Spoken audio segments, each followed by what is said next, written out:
এই হলো ঝাড়খণ্ডের রাজমহলের গঙ্গা। এরপরে রাজমহল থেকে মানিকচক গেছে, বিশাল চওড়া, ভীষণ চওড়া নদী। এখানে চড়া পড়েছে,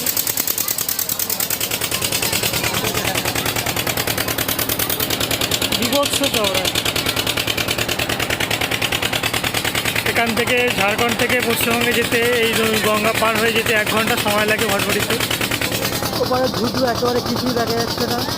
এটাই হচ্ছে গঙ্গার আসল রূপ বলতে গেলে। পদ্মাটা সারাক্ষণই এরকমই চওড়া।